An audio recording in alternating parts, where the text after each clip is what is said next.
Jayam Vishnupad Paramahansa Padavajikacharya Stotha Disapashishman Divine Grace A.C. Bhaktivedanta Swami Srila Prabhupada Ki Jai ISKCON BBD Founder Charya Srila Prabhupada Ki Jai Grantharaj Srimad Bhagavatam Ki Jai Gopemanandi Hari Hari Bol Om Namo Bhagavate Vasudevaya Om Namo Bhagavate Vasudevaya Om Namo Bhagavate Vasudevaya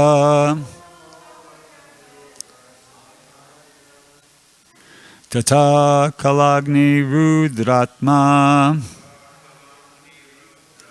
Tata Kalagni Rudratma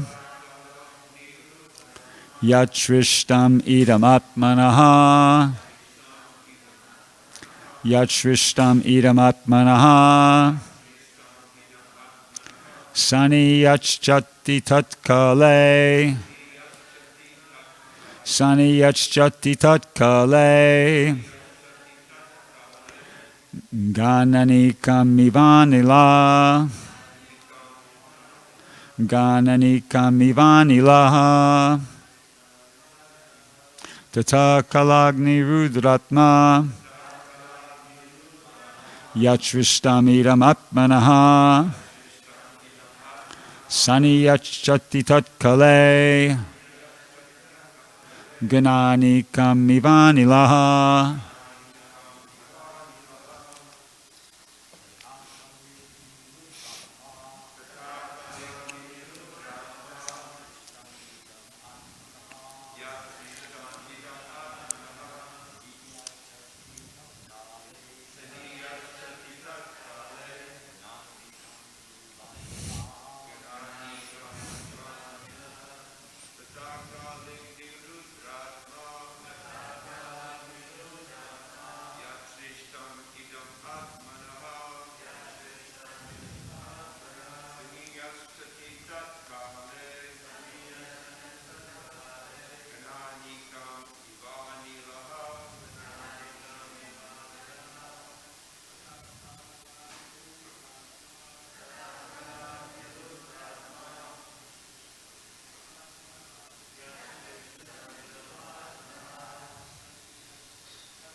Vaishnavis.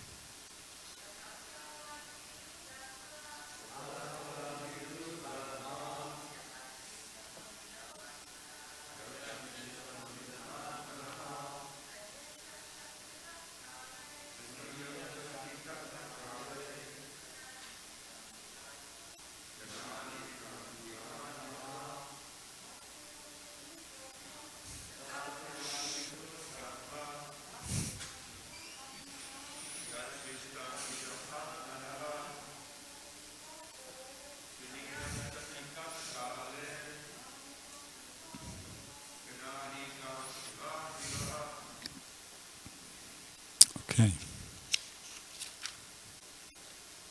Tataha, thereafter, at the end. Kala, destruction. Agni, fire.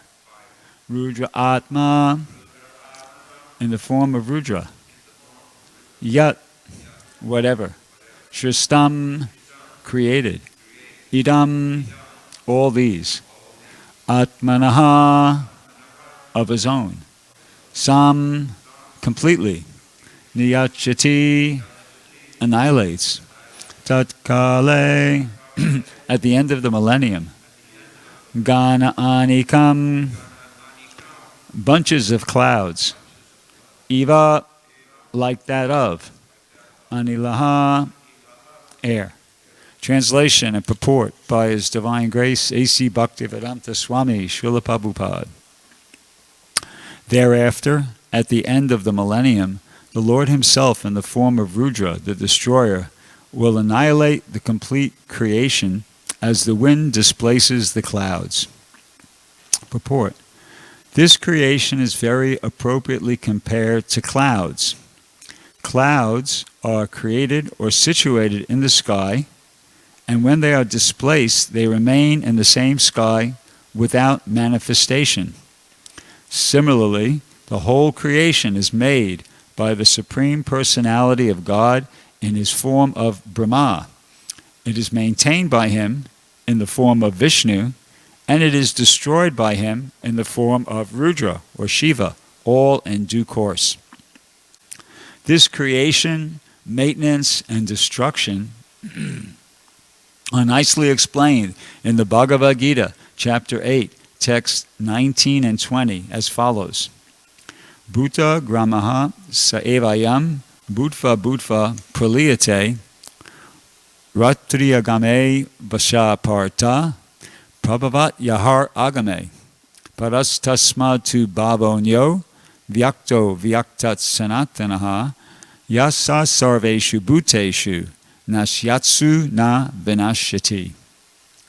The nature of the material world is that it is first created very nicely, then it develops very nicely, and stays for a great number of years, even beyond the calculation of the greatest mathematician.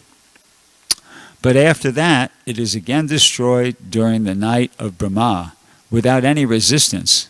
And at the end of the night of Brahma, it is again manifested as a creation to follow the same principles of maintenance and destruction.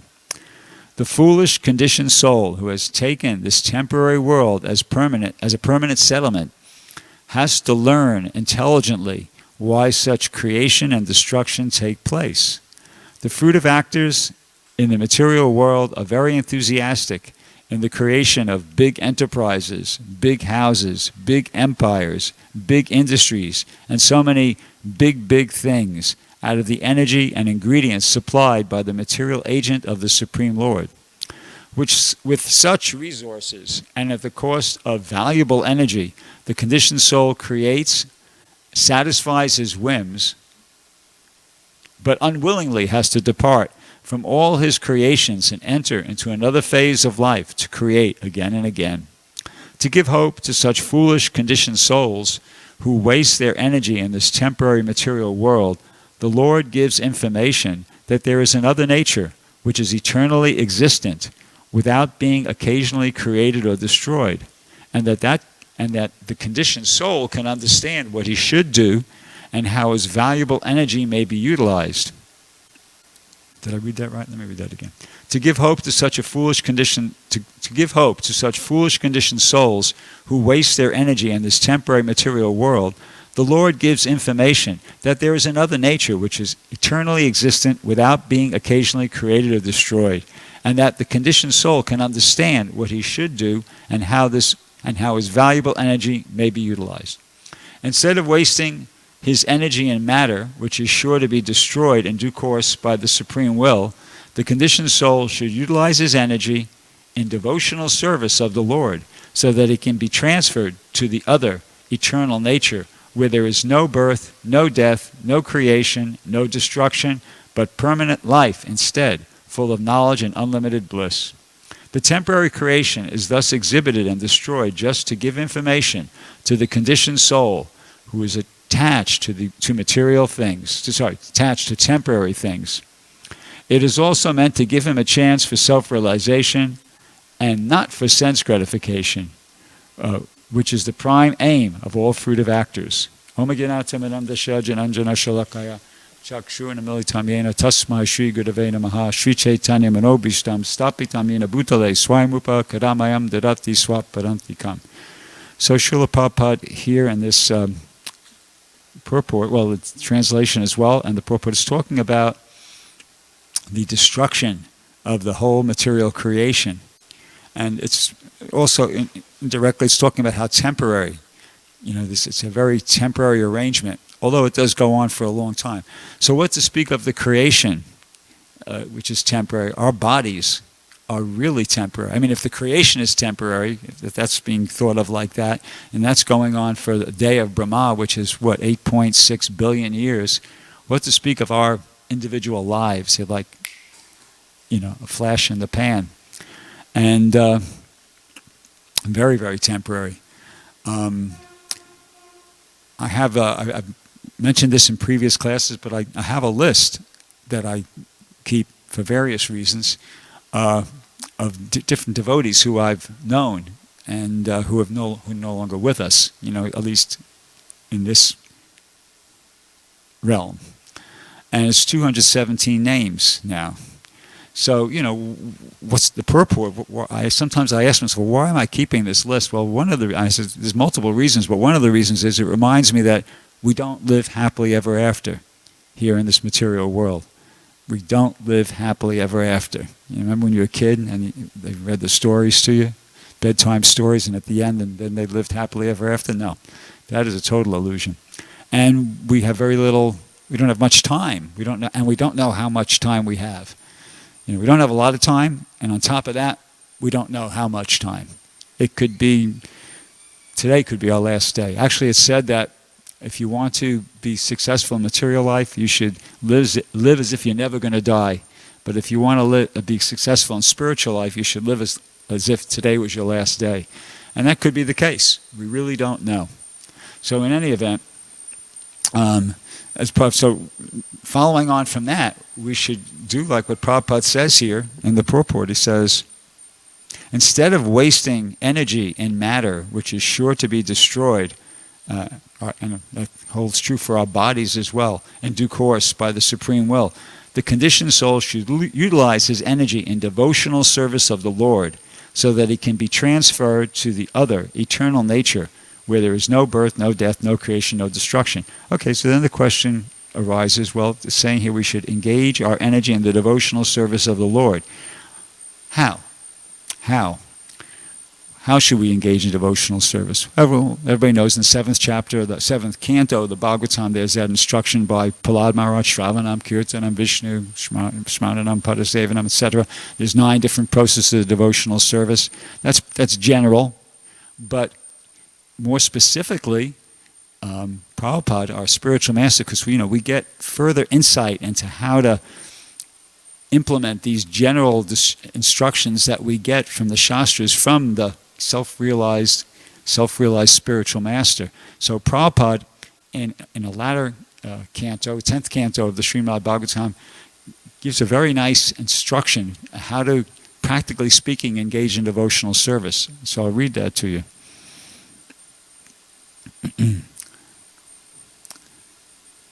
The verses, it's from the 10th canto, I believe it's chapter 2, and it goes, even while engaged in various activities, devotees whose minds are completely absorbed at your lotus feet, and who constantly hear and chant and contemplate, cause others to remember your transcendental names and forms, are always on the transcendental platform. And thus they can understand the Supreme Personality of Godhead. Okay. So in the purport, last paragraph of the purport, Prabhupada says, and this is a very specific suggestion, a recommendation of how to engage in devotional service. Prabhupada says, the word kriyashu, meaning by manual labor or by work, is important in this verse. One should engage in practical service to the Lord. In our Krishna consciousness movement, all our activities are concentrated upon distributing Krishna literature. Okay, that's interesting. This is very important. One may approach any person and induce him to read Krishna literature so that in the future he also may become a devotee. Such activities are recommended in this verse. Kriyashu yas twach charanaravindayo. Such activities will always remind the devotees of the Lord's lotus feet. By fully concentrating on distributing books for Krishna, one is fully absorbed in Krishna. This is samadhi.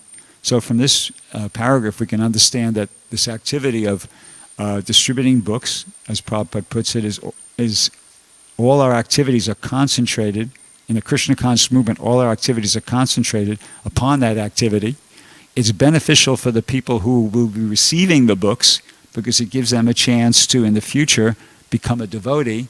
And it's beneficial for the person who is distributing the book, because when he's distributing that book, he's fully concentrating on distributing the books. He's fully absorbed in Krishna, which is samadhi.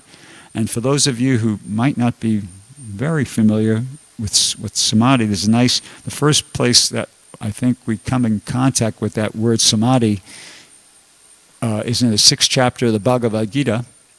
And Krishna himself gives a definition, a description of what samadhi is. And he says, this is chapter 6, text 20 through 23. In that stage of perfection called trance or samadhi, he has a description, one's mind is completely restrained from material mental activities by practice of yoga. This perfection is characterized by one's ability to see the self by the pure mind and to relish and rejoice in the self. In that joyous state, one is situated in boundless transcendental happiness, realized through transcendental senses. Established thus, one never departs from the truth, and upon gaining this, he thinks there is no greater gain. Being situated in such a position, one is never shaken, even in the midst of the greatest difficulty. This indeed is actual freedom from all miseries arising from material contact. So in other words, to be situated, as Prabhupada says here, in samadhi, that's a pretty good thing. It's a pretty elevated state of Krishna consciousness, and it's something that, it's desirable. And that, he's making the point that could be achieved by fully concentrating on distributing books for Krishna. So, as Prabhupada said here, it's certainly a very important activity. All our activities are concentrated upon that. So I'd like to share with everybody something that was sent to me just last night. It's a video clip. They say a picture is worth 1,000 words, so maybe a video is worth 1,000 pictures. So this is a short video showing book distribution at its best. And I'd like to share this with everybody and hope everybody enjoys it. Archita Prabhu, you want to put it on?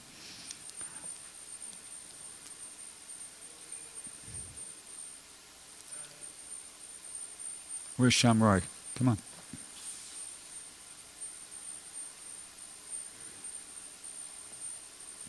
Start it from the beginning. Could you go right back to the beginning, please? Parameshwar Das, a monk trying to help enlighten the world. We distribute Bhagavad Gita, Srimad Bhagavatam, Krishna book, all the standard books to help make the world a better place. Original writings on yoga and meditation, the Vedas, the original knowledge in its pure form. And this is the magic table. And that's my magic sign. Let's see if I can get to it. There we go. Yoga. You don't need the free signs, but helpful. But you gotta be generous with free signs. You can see how this goes.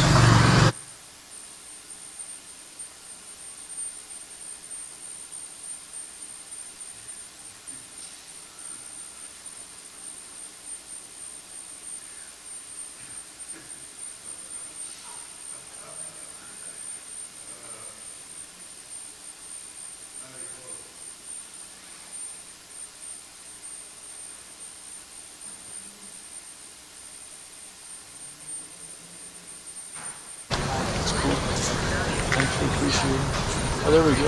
Erica, you're a big help. Why don't you take more books? Take them. There you go. Thank you. Page 152 of that explains the best way to meditate. Thank you so much. Thank you, Erica. What is the cash app page? Dollar sign. Maybe you give about $10 a book, but you give it every day. It's a donation.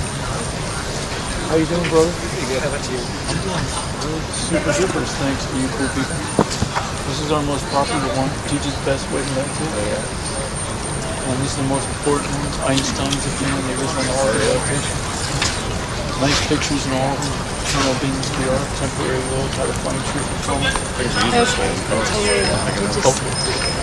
You're a champion. And if it's okay with you, let me know if this finds you out at all. I'm a little low on those hardbacks. Okay. Are you okay taking these two? Yeah. If that's the same book? Okay. Is that okay? Yeah. Instead of the hardback? Yeah. Whatever you want to put on. Okay, Page 152 of that explains the best way to meditate. Okay, thank you. Okay, Okay, on your right. I can Yeah, you go ahead.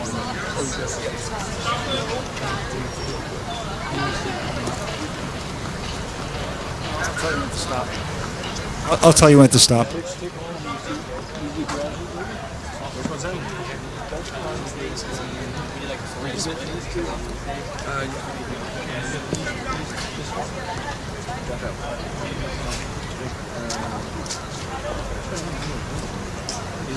Which one is this one? What's the free one? These are my previous. There's no cost to the other ones. Usually people need to take a leaf. I got a son big into yoga.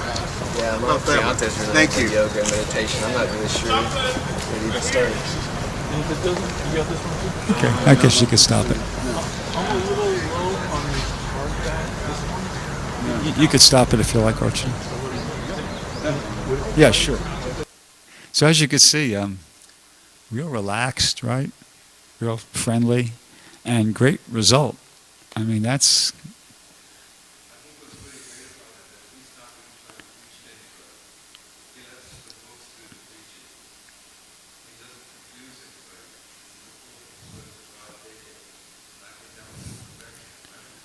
Yeah.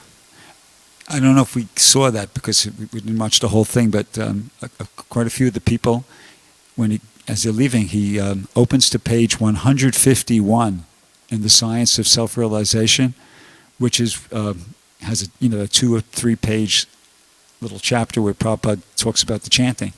It's from that pamphlet on chanting. It's the same thing, and he just tells him. He says, here, it's page 1. If you want to learn how to meditate, just here it is, page 151. Just read these 2 or 3 pages, and you could start doing it. And he tells that to a lot of people, And so he's giving them the books. He's telling them how to chant and everything, what to read about it, and they're happy. They're going away with a stack of books like that, and they're giving a donation, and they're happy. It's all relaxed and friendly and nice. So, as I said, and you saw the numbers at the beginning, that on that particular day he did 21 cases of books and 780 books, which is like absolutely incredible. And so that's what as much as possible, we have to, if you're in a position to do that yourself directly, I think it's really a good idea to do it based upon what I read there, what Prabhupada said in that purport. And if you're not, we should support it, as so many of the devotees here are already doing. I'm not trying to get in anybody's case. We're already doing that. We're doing it, and we're supporting it, and it's glorious, And about devotional service in general, Prabhupada in that same purport, in the first paragraph, makes a very nice point. He says,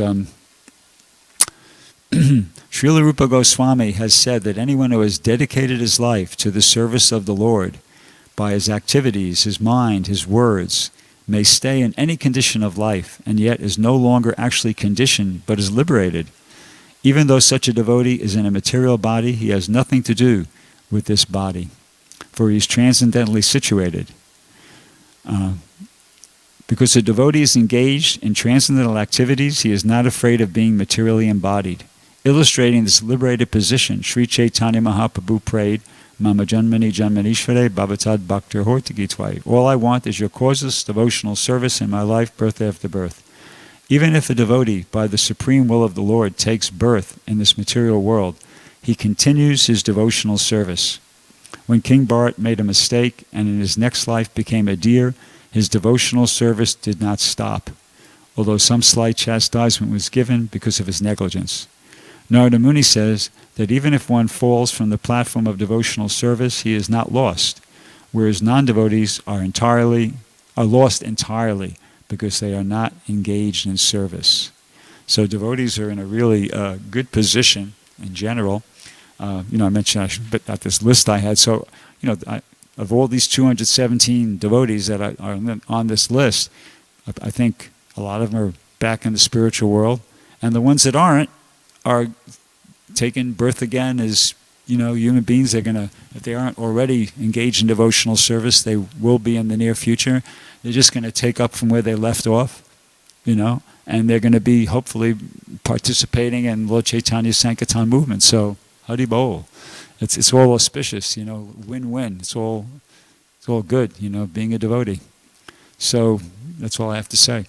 I'll stop there. Does anybody have anything they'd like to say or any questions they'd like to ask? Hopefully that was short and sweet and painless.